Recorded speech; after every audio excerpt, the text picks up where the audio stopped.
Catholicsplaining, prepare yourself. You're about to be Catholicsplained. What are we Catholicsplaining today? Well, it's the 10 Commandments, most specifically the Eighth Commandment. I'm so happy to be able to be live with you all once again, and we will get through these. We've got 2 more to come, and then maybe we'll do an open Q&A. Let me know what you would like. Let me know in the comments, or those of you that will be watching in the replay. Thank you very much for being here. Why, look who it is. It is Steve Kenobi. Thank you for being here. We're talking about the Eighth Commandment, which is lying. Oh, yes, do not lie. We're into the area of the 10 Commandments, which one would call perhaps part of the natural law, things that are natural across beliefs, universal, etc. Well, let's go ahead and let's do a quick review, though, because we can. Here we go. Hopefully this will work. It does work. We had the first commandment. I am the Lord your God who brought you out of the land of Egypt, out of the house of bondage. You shall have no other gods before me. You shall not make for yourself a graven image or any likeness of anything that is in heaven above, or that is on the earth beneath, or that is in the water under the earth. You shall not bow down to them or serve them. It is written, you shall worship the Lord your God, and him only shall you serve. The first commandment. No other God. Shall not bow down and worship them. Graven images. It is written, you shall serve the Lord your God, worship the Lord your God, rather, and him only shall you serve. Second commandment, you shall not take the name of the Lord your God in vain. No precious. Third commandment, remember the Sabbath day to keep it holy. 6 days shall you labor and do all your work, but the seventh is a Sabbath day to the Lord your God. In it you shall not do any work. So there you are, everybody. You got an excuse. You're welcome, Stieg. I will be sure to let Mara know that she owes me one or you one. I forget which one. Fourth commandment, honor your father and your mother, that your days may be long in the land which the Lord your God gives you. Fifth commandment, you shall not kill. More specifically, you shall not murder with the translation, because we also talked about that in the Catholicsplaining, where self-defense, if you unfortunately need to kill in self-defense, that is not a breaking of the fifth commandment. The sixth commandment, you shall not commit adultery. So all you cheaters out there, don't do it. It's a sin. No cheaters. We do not endorse cheaters here at Catholicsplaining. Seventh commandment, you shall not steal. There we are. Says it for what it is. I'm sorry, kids. You cannot steal. Not okay. Steek says, stores are closed here on Sundays due to the commandment. Yeah. So there we have it. It's interesting that your country, which is not technically as religious as ours, you all are closed on Sunday, but we're not. Go figure, unless you're Chick-fil-A or Hobby Lobby. Oops, there we are. And then the one today, which we are talking about. You shall not bear false witness against your neighbor. You shall not lie. Of course, as we do with all our commandments, there are several layers to it, which we will get into. Here we go, from the Catechism of the Catholic Church. It was said to men of old, this is Jesus, you shall not swear falsely, but shall perform to the Lord what you have sworn. Oh, whoops. Yes. I'm not sure where that comes from. It's from Scripture. Catholics were really good at knowing Scripture, but we can't always cite the source because we're used to hearing it. Maybe I didn't commit it on the slide there. So if I messed up, everyone, I'm sure, will let me know. Catechism of the Catholic Church 2464. The Eighth Commandment forbids misrepresenting the truth in our relations with others. This moral prescription flows from the vocation of the holy people to bear witness to their God, who is the truth and wills the truth. Now, some people could pull it out of their thin air that, well, it's only my neighbor that I'm supposed to not lie to. You know, people like people. And so the other Christians, or perhaps other Jews, though I don't know too much about Judaism as it is practiced today. But no, the church makes it clear, anyone shall don't try to get weasel out of it by trying to pull the, well, I have different obligations to Christians than I do to others.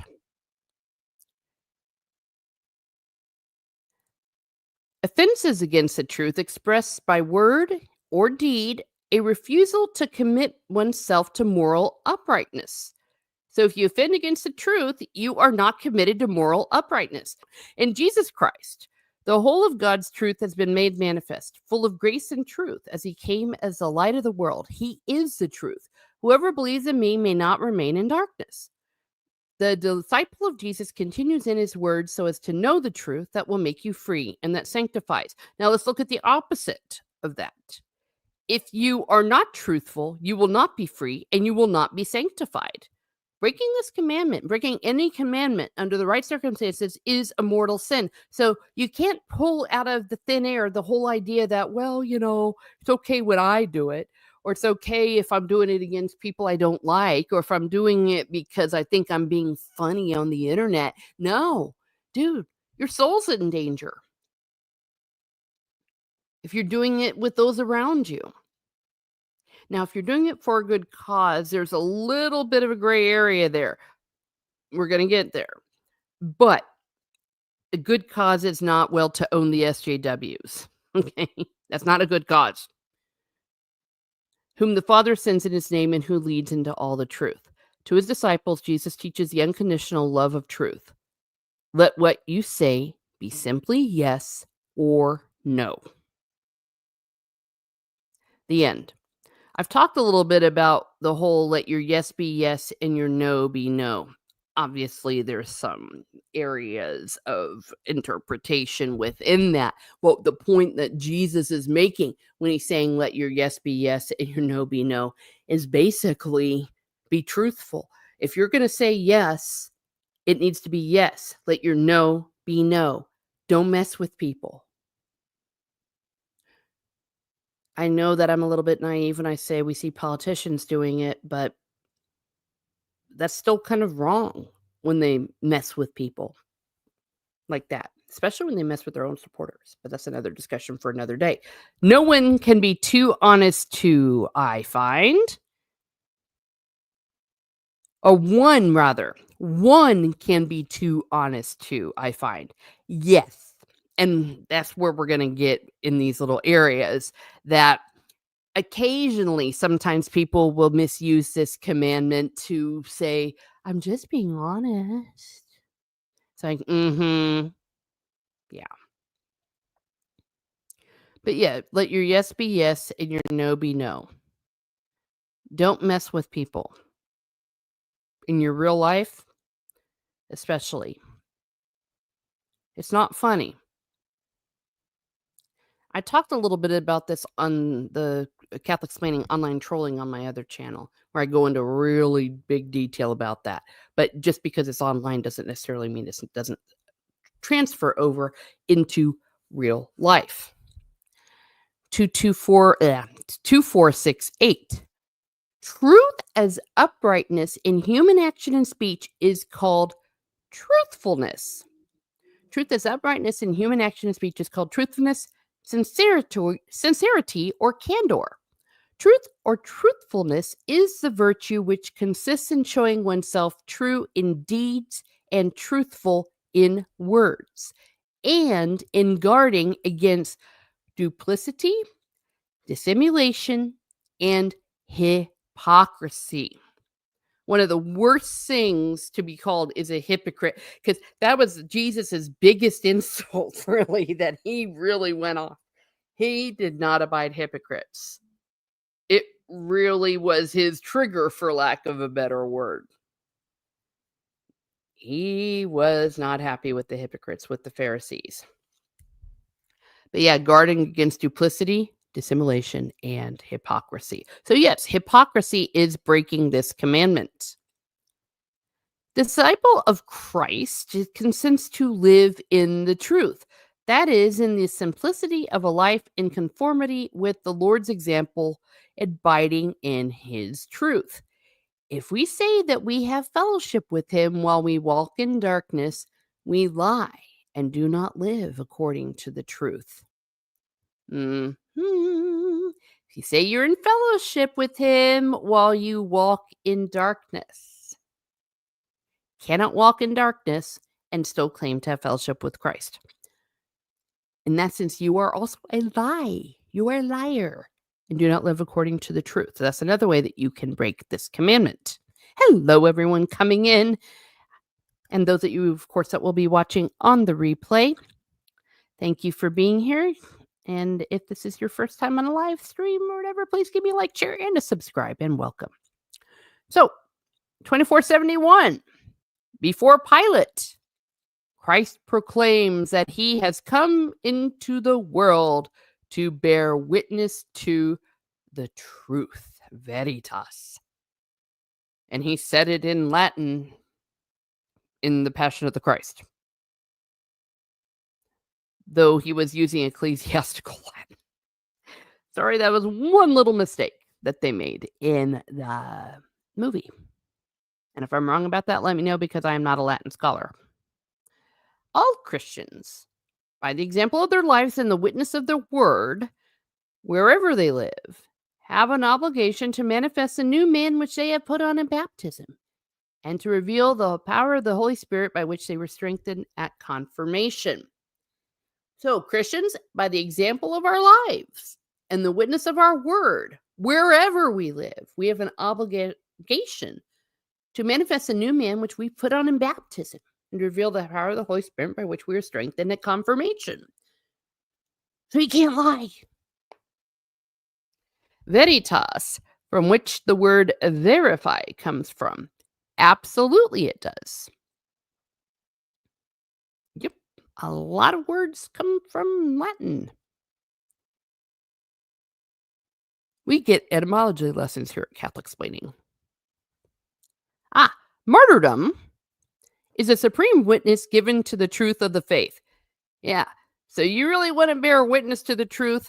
Nothing is stronger than this.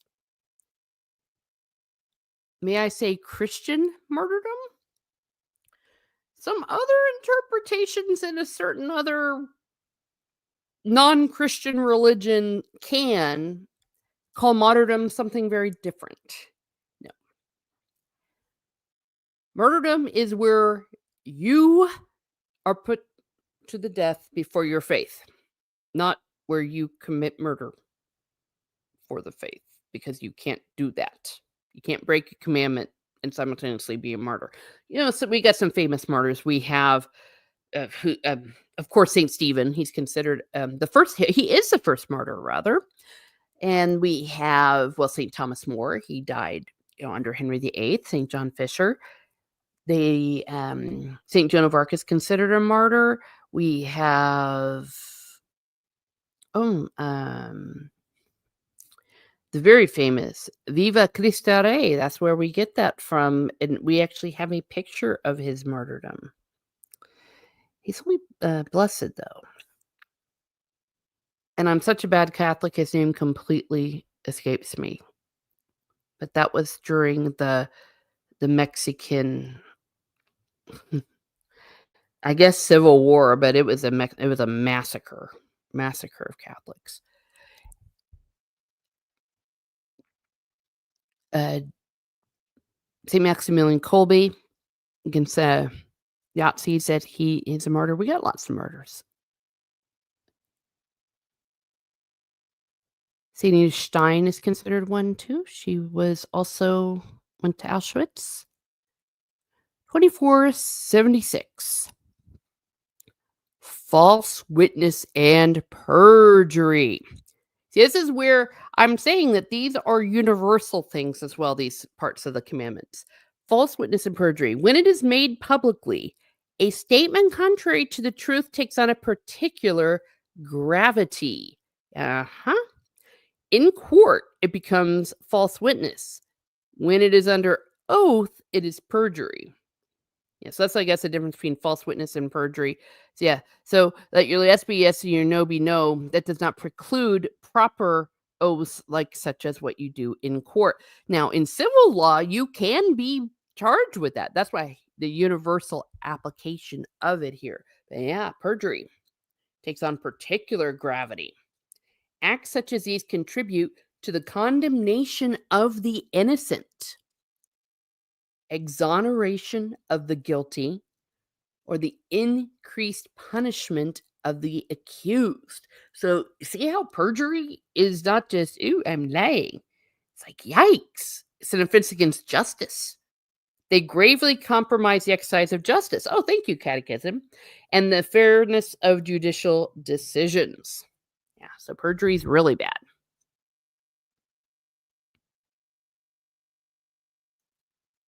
2477. This is where we're getting into these other areas that I mentioned earlier. Respect for the reputation a person forbids every attitude and word likely to cause them unjust injury. So this is where we come into reputation. Yeah, you may not be committing perjury, but yes, if you destroy the reputation of somebody and cause them unjust energy, you become guilty of rash judgment, who even tacitly assumes as true, without sufficient foundation, the moral fault of a neighbor. Mhm. Of detraction, who, without objectively valid reason, discloses another's faults and failings to persons who do not know them. Yeah. Detraction is the more severe version of gossip. So if you do not have an objectively valid reason and you disclose someone else's faults and failings to persons who do not know them, you are guilty of detraction. And this is where the internet sadly has become just such a source of these kind of sins, because it's so tempting to do it, because it's very difficult to have immediate cause against, or rather repercussions against what you are doing, but it is still wrong to do so. It is still wrong. All right, I'm gonna maybe change the screen here only because it's difficult for me to read this. Here, I'm gonna get chat out of the way. Of calumny, who, by remarks contrary to the truth, harms the reputation of others and gives occasion for false judgments against them. Yeah, so if you are lying, you are guilty of calumny. Harm the reputation and give occasion to false judgment concerning people by saying something that is not true. But let's make it very clear, detraction can also be so. So even if you are speaking the truth, if you are doing so, especially to people that don't know them, or perhaps out in public, in a way that can harm somebody's reputation, like I said, it could be true, but it's still the sin of detraction. Calumny, though, is big time bad. When it's not true,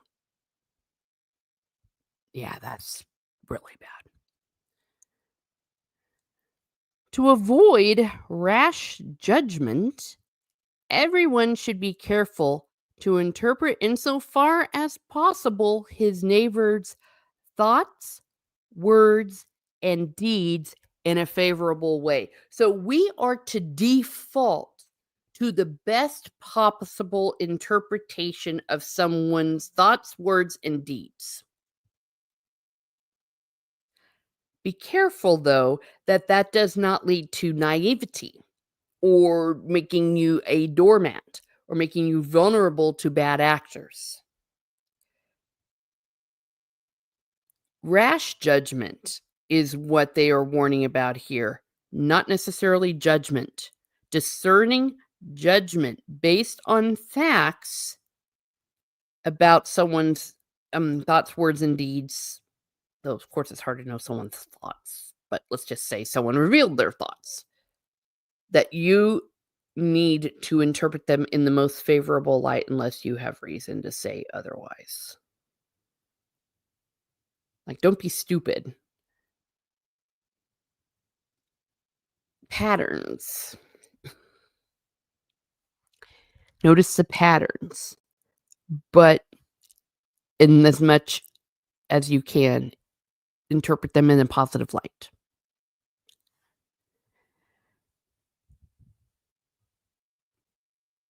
If for no other reason, it'll make you a very unpleasant person. 2480. Ooh.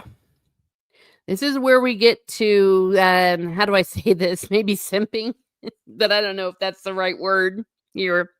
Every word or attitude is forbidden, by which flattery, adulation, or complacence encourages and confirms another in malicious acts and perverse conduct. Yeah, so if you are encouraging someone in their malicious acts or perverse conduct by flattery, adorations, or complacence, yeah. Adulation is a grave fault if it makes one an accomplice in another's vices or grave sins. I would almost add that you practically are making yourself an accomplice in this if you are guilty of adulation. Yes, and there's nothing more pathetic than a simp. Well, yes, it's a grave fault, because if you are engaging in this, first of all, yes, it's sinful, but second of all, maybe simping is not necessarily sinful because it doesn't always go into this area. But you need to look within yourself and say, am I, like, what does this say about my worth? What does this say about where my God is? One could argue you're in danger of breaking the first commandment in those situations. But back to adulation, a grave fault. It makes you an accomplice in vices or grave sins. Neither the desire to be of service or friendship. Check this out, kids. Neither the desire to be of service nor friendship justifies duplicitous speech. So it doesn't matter, well, they're my friend. That doesn't justify duplicitous speech. That doesn't justify breaking this commandment. And a friend will not ask you to lie on their behalf. Adulation is a venial sin when it only seeks to be agreeable. That's where I'm saying maybe simping comes in. Adulation is a venial sin when it only seeks to be agreeable, to avoid evil, to meet a need, or to obtain legitimate advantages. Yeah. But if it makes you go to the point where you're an accomplice in someone else's sins, yeah, then it's a situation. Yeah, a lot of these situations could perhaps be venial sins. That's why we say that the usual conditions need to be considered. But when you are dealing with anything that is not truthful in the best sense of the word, then you are in grave matter. 99% of YouTubers going to the hot place now, says Steve. Well, a lot of them, frankly, are putting their souls in danger, in my humble opinion, especially those that call themselves Christians. There's been a debate lately where influencers, Catholic influencers, be careful. Be careful. Doesn't profit you to gain the whole world and to lose your soul, or to gain the whole internet and to lose your soul. Boasting or bragging is an offense against truth. So is irony aimed at disparaging someone by maliciously caricaturing some aspect of his behavior.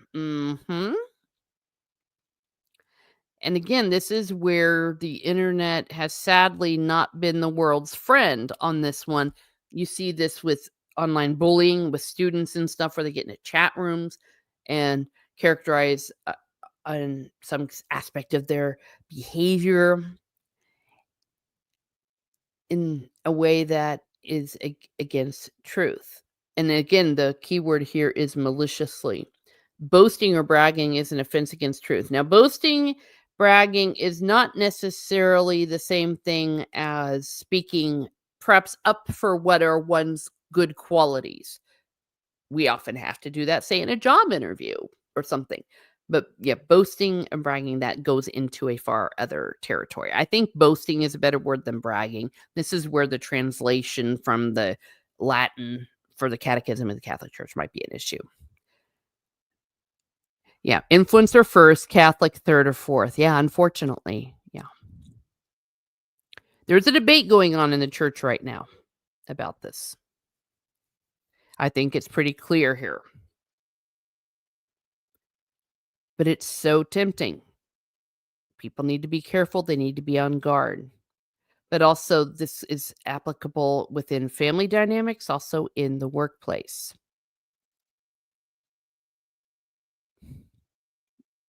A lie consists in speaking a falsehood with the intention of deceiving. Just so that we weren't clear, a lie, speaking something that is not true with the intent to deceive. The Lord denounces lying as the work of the devil. That is why, first of all, it is something for everyone to be gravely aware of with sin, with lying, what you are doing to your own soul. But also, one needs to be careful about how one uses the word lie or liar. A lot of scenarios come up with me in the classroom. They're children, so we're there to teach them. It's like someone is not lying if they say something that is not true, but they didn't know that it wasn't true. Or if they it was something that maybe they should have looked into before they did so. They might be guilty of rash judgment, but not a lie. A lie is a very specific definition. You know it's not true, you do it, and you say it to deceive. And the Lord is pretty clear. You do that, you are doing the work of the devil. You are of your father the devil. There is no truth in him. When he lies, he speaks according to his own nature, for he is a liar and the father of lies. That's why people often call him the father of lies. I would agree with you to a certain degree, and I'll tell you why to a certain degree. Steve says, it is crystal clear to me that influencer and Catholic Christian don't mix. It does not. On the other hand, present company accepted, of course, I hope, because I am one of them. But I wouldn't call myself an influencer. I don't have a great deal of influence. But you see it. You see it how they manipulate, and we've learned with some Catholic influencers, I'm hesitant to call them out by name, I'm just careful, but you probably know what I'm talking about. Turns out that all along they were being paid for their posts. Paid advertisements and stuff. It wasn't organic. As much as $1,000 for a post, depending on how strong your influence is. And yes, you must be very careful because occasions of sin are definitely present in social media. That's why you have to examine your conscience and to tell yourself, especially if you're making a lot of money, is it worth it? Just like in a normal job. If it's asking you to deceive, if it's asking you to break any of the commandments, to be unkind, if it's bringing you into temptation to break the sixth commandment, adultery. Boy, have we seen that. This with some of these scandals. So some of it's gone beyond adultery, where it's gone into the fifth commandment. Be very, very careful for your soul. Alrighty. Lying is the most direct offense against the truth. To lie is to speak or act against the truth in order to lead someone into error. My gosh, yeah. When it's said out loud, it's like, yeah, this is really bad. By injuring man's relation to truth and to his neighbor, a lie offends against the fundamental relation of man and his word to the Lord. So you are making yourself a liar.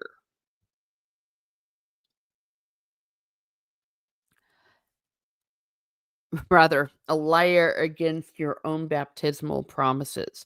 Yeah, there was a baptism yesterday. And every time there's a baptism, it's not just the baptized that makes they're not just the baptized, rather, that makes their profession. We do it with them too. We renew our vows. Now, more specifically, we separately renew our vows on the Easter Vigil, an Easter Mass. So the baptized will make their vows, and then there's a separate renewal of baptism of your vows where you renounce Satan, you renounce sin, and then you accept Jesus as your Lord and Savior. One could also argue you do that every time that you say the Nicene Creed at Mass, but when there's a baptism, you specifically reject the father of lies. That's glamour of evil. So when you lie, that is what you are also lying against. Yeah, this is a bad one. Well, I mean, all of these are bad, definitely murder is bad and all that, but man, once you dig deep into this, it's like, yeah, sin is bad. Yeah, the gravity of a lie. Here we are. The gravity of a lie is measured against the nature of the truth it deforms, the circumstances, the intentions of the one who lies, and the harm suffered by its different. So this is where like, if you're really, really doing a big old lie, there is a so-called white lie. One could argue that is just a venial sin lie, but not a white lie. It's still a sin. And it can lead to mortal sin, because once you get into the habit with venial sin, then you will be tempted to continue it and to make it worse and worse and worse and do it about bigger and bigger and bigger things. The gravity of lies measured against the nature of the truth it deforms. Everybody lies. Want to know how everybody lies? Look at their driver's license where it says how much they weigh. Okay. One could argue that would be not a grave feature. Like, everyone lies about that. Depending on the gravity of it, when people say, oh, I only drink socially, that could be a white lie. It just popped in my head, though, unless you are really heavy drinker, alcoholic, and you're doing that. That's a serious lie. But yeah, the gravity of it, lies like that are. Did you eat more than one cookie? No. Okay, that's not a grave sin. Of course, unless you stole the cookie. The gravity of a lie is measured against the nature it deforms, the circumstances. And see, we're going to talk a little bit about circumstances and the intentions of the one who lies. So intentions can make a difference. Like, if something is a lie, maybe even could be characterized as a lie, but the intentions for malice were not there, it can be a venial situation. The gravity of the situation can be mitigated. Can be, not is. And the harm suffered by its victim. Like, what kind of harm?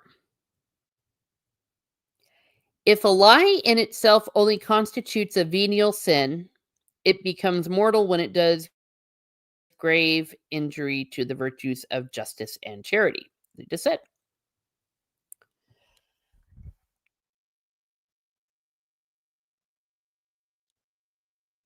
By its very nature, lying is to be condemned. It is a profanation of speech, whereas the purpose of speech is to communicate known truth to others. So, again, by its very nature, it must be condemned. Even if it's quote unquote a white lie, it still is to be condemned always. The deliberate intention of leading a neighbor into error by saying things contrary to the truth constitutes a failure in justice and charity. The culpability is greater when the intention of deceiving entails the risk of deadly consequences for those who are led astray. Yeah. Since it violates the virtue of truthfulness, a lie does real violence to another. It affects his ability to know, which is a condition of every judgment and decision. Yeah, that's a good point. It contains the seed of discord and all consequent evils. And we talked about discord. Discord is wrong, it's a sin. Lying is destructive of society. It undermines trust among men and tears apart the fabric of social relationships. Man, I'm becoming a light truther now. The more I'm reading this, and dang it, I put this together, but it's been a while. Every offense committed against justice and truth entails the duty of reparation, even if its author has been forgiven. Yeah, so if you tell a lie, a malicious lie, you harm somebody, you are you're honor bound, not just honor bound, but it is your moral duty to make reparation, to tell the people what I said was a lie, to do so publicly as much as you can. I said this about so and so, it was a lie, and I am sorry. And if a lie leads to someone being harmed or losing property or maybe losing a job, then that's a tricky one. But you must, to the best of your ability, make reparation. When it's impossible publicly to make reparation for a wrong, it must be made secretly. Yeah, so if you can't do it publicly, make it secretly. If it's impossible. If someone who has suffered harm cannot be directly compensated, he must be given moral satisfaction in the name of charity. Yeah, so sometimes you can't. Like if someone loses their job, you can't get their job back, but there is a moral duty. This duty of reparation also concerns offenses against another's reputation. This reparation, moral and sometimes material, must be evaluated in terms of the extent of the damage inflicted. It obliges in conscience. Of course, as I'm going through this, I talked about this in my 12 steps talk on my other channel. The 12 steps were very much influenced by Catholic moral teaching, and specifically the spiritual exercises of St. Ignatius of Loyola. So, if you know anything about the 12 steps and about the step about, uh, make amends so long as it does not cause harm, if it's possible to do so, that you can see where this is coming from. Of course, it's also in universal attitudes and things like that. 24th-89. Hello, everyone coming in. Thank you for being here. Charity and respect for the truth should dictate the response of the response to every request for information or communication. See, this is where we get slightly into the gray area. The good and safety of others, respect for privacy, and the common good are sufficient reasons for being silent about what ought not to be known or for making use of a discreet language. This is where prudence comes in. The duty to avoid scandal often commands strict discretion. You got to balance it though, because I think sometimes the attempt to avoid discretion, rather to avoid scandal, has led to greater scandal. The whole, it's a cover up that causes a problem, not necessarily the sin. Though in the case of what has happened in the church in the past, it's been both and big time. No one is bound to reveal the truth to someone who does not have the right to know it. That's another thing. None of your business. So even if it is a grave situation or something, no one is necessarily bound to hear it. No one is demanded the truth. It is John Sue. Hello. When someone asks a question and the one who answered doesn't definitely know the answer but gives their best guess rather than simply saying, I don't know, is that a lie? Presuming they don't make it clear that their answer is a guess. That was going to be the next thing I was going to say. When someone asks a question, the one who answers doesn't definitely know the answer but gives their best guess. Not necessarily, because if they're giving their best guess and if they're not intending to deceive, I don't know if you were here for this part where he talked about that what makes something a lie is the intent to deceive is a part of it. A lie is not necessarily stating something that is not true, because sometimes you do state things that are not true, sometimes by accident. That's where reparation comes in. So, for example, let's just say that happens and you realize, oh boy, I was wrong. That you're duty bound to go to the person and say, hey, you know, when I said this, I was wrong. That has happened to me before where I was warning someone about a certain situation with a certain person. And then I realized, oh crap, it wasn't that person, it was someone else. So I immediately went back to the individual and said, I was wrong, wrong person. I was thinking of a different situation. That's the situation. For example, where it would be. That makes sense. Yes, of course, everyone makes mistakes. We absolutely do. And you need to be prudent about it. That's why I'm very careful. I often will use a caveat like, this is my opinion, this is my guess, but you need to look this up yourself. Maybe something to the effect of, perhaps you should look into this, but yeah. And we're human. That's the venial territory.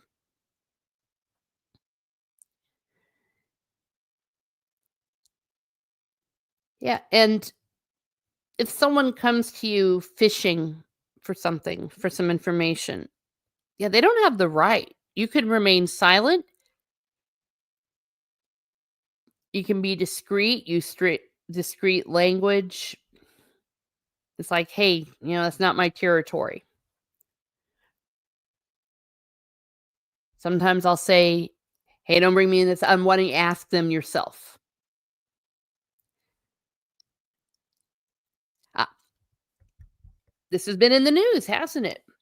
The secret of the sacrament of reconciliation is sacred and cannot be violated under any pretext. The sacramental seal is inviolable, therefore it is a crime for a confessor in any way to betray a penitent by word or in other manner for any reason. So this is where veritas and all that comes in, that no one has a right to that information. And I think a similar expectation is with a pastor or other religious figures, but in the Catholic Church, the seal of confession is a whole other ball game. I mean, if a priest violates the seal of confession, he is automatically excommunicated. He's out. Also, I think immediately cannot perform any of his duties until this is all sorted out. It has to be, because of the nature of it.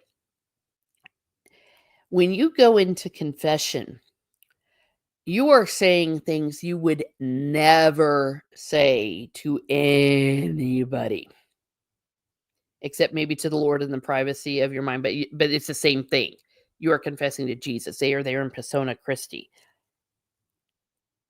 It's very, I don't want to say magical. That's the wrong word, because of course it's not magic. But if you've ever been in confession, and anyone will tell you, there is something intense about going to confession in a beautiful way, where you cannot lie in confession. Like, a lot of people say, "Well, what if you just pretended or you pretended to sin and you lied in confession?" It's like there'd be no purpose in lying in confession.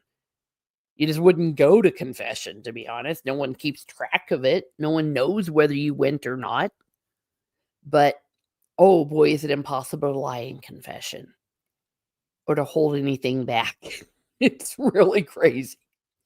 So, therefore, if a priest chooses to break that seal, ooh, no, no, no, no, no, no, no. It is probably the greatest crime against the truth. There. Of course, there's another betrayal a priest can do, but that has to do with the fifth commandment. But we're talking about against the truth. And so when they have these laws that they try to do in Oregon, and the priests and the bishops and all of them, they're ready to go to prison over it. This isn't just something light. It is absolute. And if you talk to any priest, a murderer is not going to come and confess murder. All right, for the same reason. Now, they might confess murder if they're like in prison or in murder, but in general, that's not what you'll see. Now, there was a very good Alfred Hitchcock movie about that, but in general, nah. Who was it? I think it was one of those clickbait influencers that we were talking about a bit earlier that was trying to say that, what is it? That a priest should break the seal of confession if there's adultery going on and stuff. It's like, nope, not ever. Cathartic. Yes, very much that too. Yeah, gosh, just to say it out loud. So, in case there was a question, no, never, ever, ever. And priests are done if they do it. I don't know how they are restored if they do break the seal of confession, but it's possible. There has been situations where a priest is not allowed to have the faculties to hear confessions. I don't know if this has happened in connection with this, but there have been times, especially in the past. I think there were a few saints that come to mind where just because you're a priest doesn't mean that you are allowed to hear confessions, and it has nothing to do necessarily with the moral.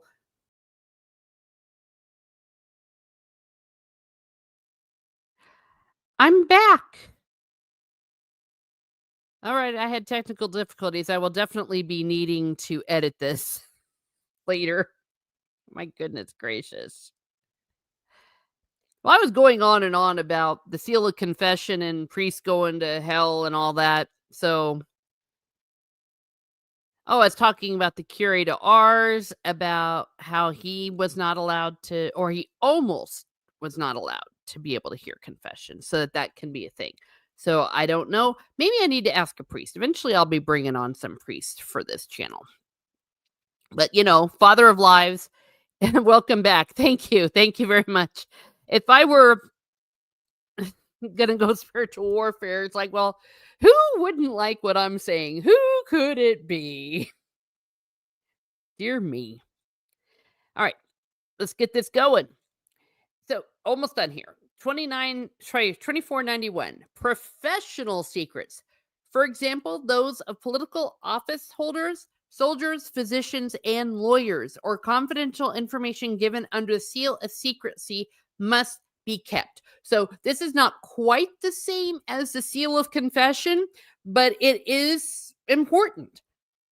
So, political office holders, soldiers, physicians, and lawyers, or confidential information given a seal of secrecy must be kept, save in exceptional cases where keeping the secret is bound to cause very grave harm to the one who confided it, to the one who received it, or to a third party, and where the very grave harm can be avoided only by divulging the truth.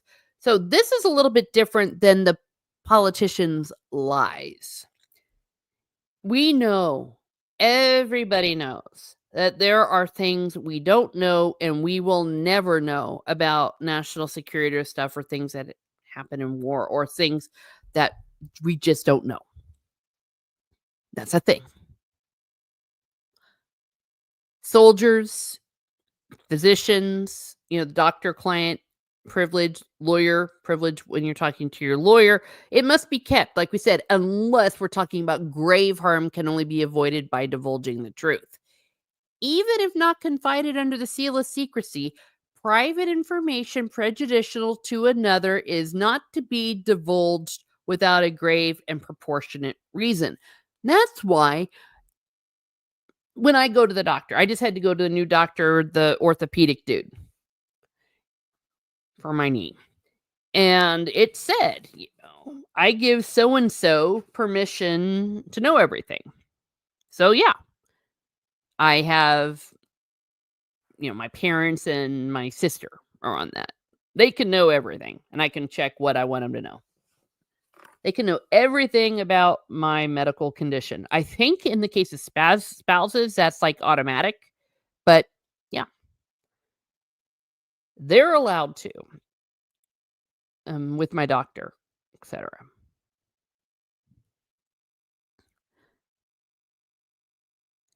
Everyone should observe an appropriate reserve concerning persons' private lives. Just in general, appropriate reserve concerning persons' private lives. Common sense, common charity, and basically making you a decent human being. 24.99. Moral judgment must condemn the plague of totalitarian states which systematically falsify the truth. So, yeah, we're getting into territory like the Soviet Union. That's what I'm thinking of. And, the Yazis. Systematically falsify the truth, exercise political control of opinion through the media. So, like propaganda, state-sponsored propaganda, and that's not necessarily always seen in totalitarian states, though it's dangerously close to that and getting into that territory. But moral judgment must condemn that. So, systematically falsify the truth, exercise political control of opinion through the media, manipulate defendants and witnesses at public trials. So, this is where the mafia is in trouble. And imagine that they secure their tyranny by strangling and repressing everything they consider thought crimes. Wow. When I say this out loud, something that rhymes with great mitten is coming to mind.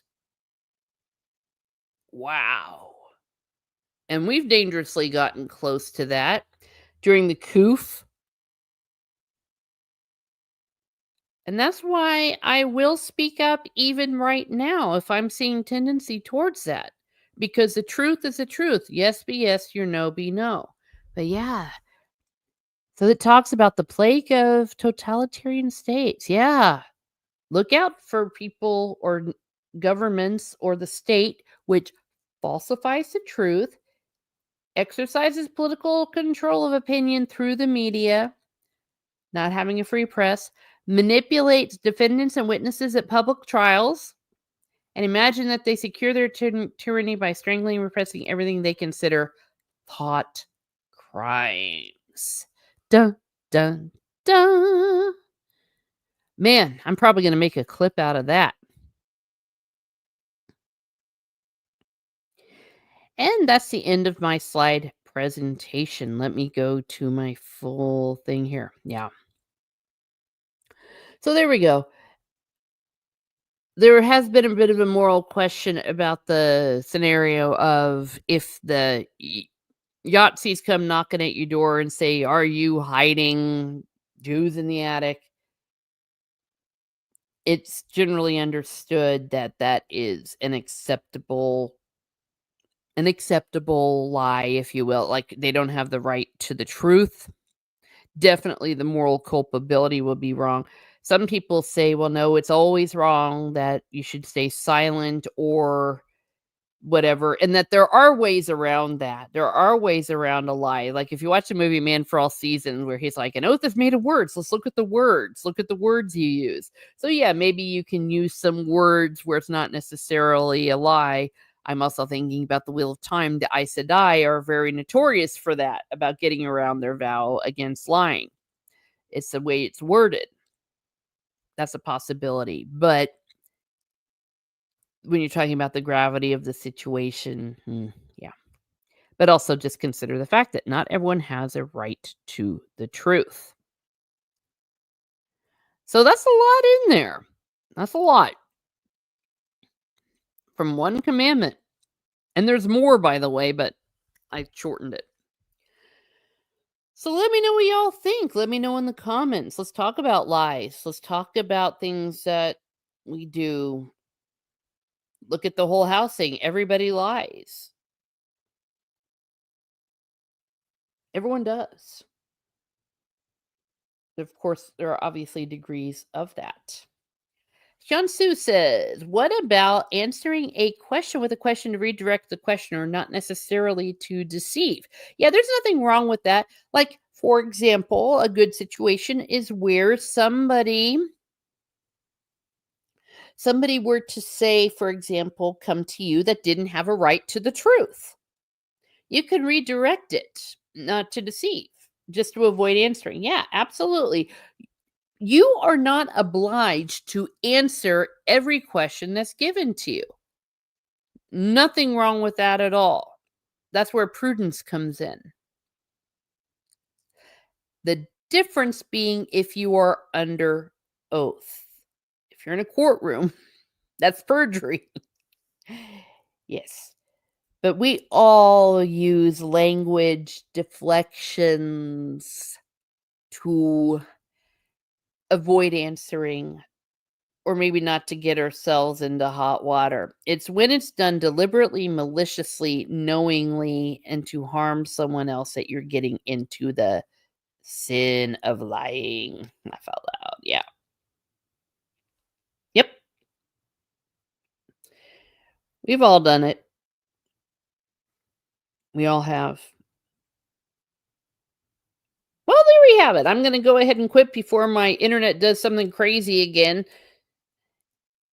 I want to thank those of you that have been watching, coming in and out. And of course, those that are here. We had Sean Sue. Thank you for being here. Thank you, Stieg, for being here. Yes, he's been my sound engineer today. Thank you, as always. And as we see, you don't have to be a Catholic or even a believer to be here in Catholicsplaining, because underneath it all, a lot of it is natural law. A lot of it is universal truth, universal good. So, of course, Catholicsplaining is by Catholics for Catholics. That's why sometimes people say, well, maybe I can come on and give you an alternative point of view. I've had that once or twice, from some Protestant brethren. And it's like, well, no, it's Catholicsplaining. There's debates there for other people. And I have my reasons for not wanting things to be debates, because life's just too short. Now, questions, as always. And I do have some questions. There's one that someone said, someone's not a Catholic, about Christians that are not in the church, about their final destination. What does the church teach about that? And we do actually have a teaching about that. And you are going to see a part of that maybe in a few weeks once I finish the 10 Commandments. I'll give you a hint, though. And I can say this as me, as a Protestant Christian. I was baptized. When I came into the Catholic Church, I was not rebaptized. That's a little preview of that discussion. The church accepts that baptism. That goes all the way back to the Arian heresy, like 1700 years ago, where it was definitively settled. Yes. So they were baptized. All right. And again, thank you, Sean Sue. Thank you, Steve. And thank you, everyone who helped me get over 100 subs. This is really chugging along. So I'm glad that we're here. And As I say, I'm not a theologian and I don't even play one on TV, but I like sharing what I share. So have a great day, everyone. Have a great day and be certain to not lie.